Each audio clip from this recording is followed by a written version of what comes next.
Hi, my name's Melissa. I'm a bookseller here at Watermark Books, and this is the book broadcast.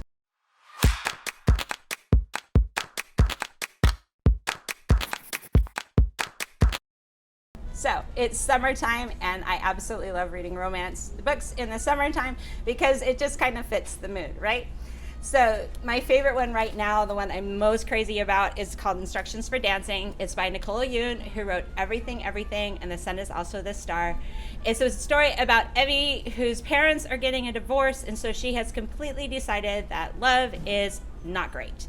It's not real, it doesn't exist, she's just gonna go through life.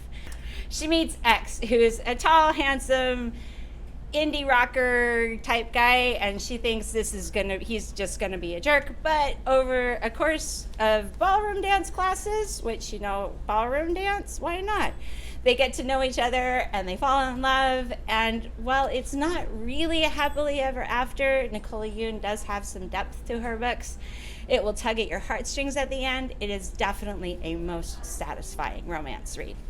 If you didn't read this one last summer, you should. It's Black Joy, it's queer, it's great, it's out in paperback. Read it this summer, it's wonderful. In the realm of adult romances, Emily Henry, who wrote Beach Read a couple of years ago, has a new one out. It's called People We Meet on Vacation. It's a really great friends who go on trips together. They end up having something that breaks them up, and then they have to get back together.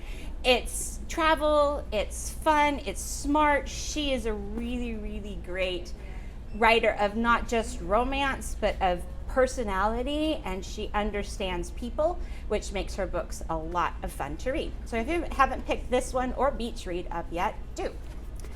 This one is also new out in paperback this summer. Kwan is the author of Crazy Rich Asians.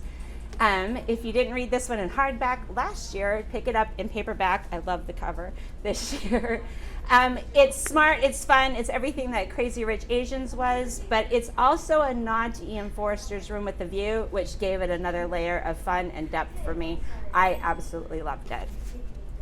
And then the book that has my heart this year is called The House in the Cerulean Sea. It's the story of Linus Baker, who is an underling in a bureau for the care of magical youth, and he essentially goes around evaluating orphanages that house these magical youth and, just turning in paperwork, living an ordinary life. And then he gets sent to this one house that's out on an island in the middle of a sea, and he learns to accept life and to live, and people are people, and it's just, oh my heart. This book is so wonderful. As soon as I finished it, I turned right back around and started it again. I could not get enough of it. Go.